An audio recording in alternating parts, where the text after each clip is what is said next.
Pemerintah Cina menemukan sebuah makam yang diduga makam seorang nabi, yang tidak tercatat dalam sejarah dunia. Kisah ini bermula saat tembok besar Cina di bagian utara roboh. Dalam proses evakuasi, tim arkeologi menemukan sebuah batu besar yang tampak seperti pintu masuk goa. Di dalamnya ditemukan tulisan yang berbeda dari temuan arkeolog Cina sebelumnya. Tulisan ini diduga merupakan tulisan Arab klasik yang masih bisa dibaca dengan jelas hingga saat ini.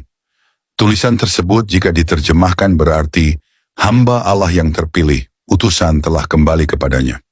Sebagian besar ulama dunia berpendapat bahwa makam ini adalah makam Nabi Zulkifli. Nabi Zulkifli sendiri diduga meninggal jauh dari Palestina dan tak ada yang menyebutkan dengan pasti dalam sejarah. Makam ini diduga dibangun jauh sebelum tembok besar Cina didirikan oleh dinasti Qin. Meski pemerintah Cina awalnya mencoba menyembunyikan penemuan ini, kabar akhirnya bocor juga. Mereka kemudian memutuskan untuk menghentikan kerja sama dengan tim arkeologi internasional. Selanjutnya, tim arkeologi menemukan sebuah gulungan kuno yang masih bisa dibaca, namun berbeda dengan tulisan sebelumnya. Gulungan ini tertulis dalam bahasa dialek Arab kuno yang diduga berasal dari pengikut Nabi Zulkifli.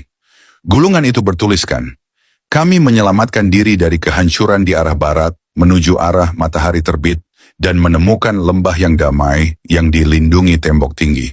Dari hasil penelitian, usia makam ini diperkirakan lebih tua dari dinasti Qin yang membangun tembok besar Cina. Ini menunjukkan bahwa makam tersebut sudah ada sebelum tembok besar itu dibangun." Penemuan ini memicu minat dari banyak warga Cina non-Muslim yang mulai memeluk agama Islam setelah mendengar penemuan ini. Mereka mengungkapkan perasaan tenang dan damai, bukannya terganggu dengan adanya makam yang diduga makam Nabi Zulkifli. Fenomena banyaknya warga Cina yang memeluk Islam ini bukan karena dakwah, namun karena penemuan makam tersebut. Nabi Zulkifli dikenal sebagai nabi yang baik hati, ramah, dan tidak sombong. Komunitas Muslim di Cina yang selama ini hidup di bawah tekanan merasa terharu dan tersentuh dengan penemuan ini. Banyak yang mengatakan mereka merasakan kedamaian, bahkan ada yang merasa seperti ada panggilan dalam hati mereka yang sulit dijelaskan.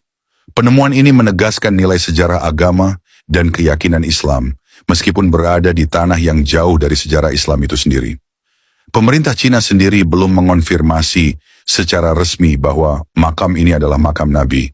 Namun banyak pihak yang menyebutnya sebagai makam tokoh Timur Tengah yang datang ke Cina pada masa yang sangat awal.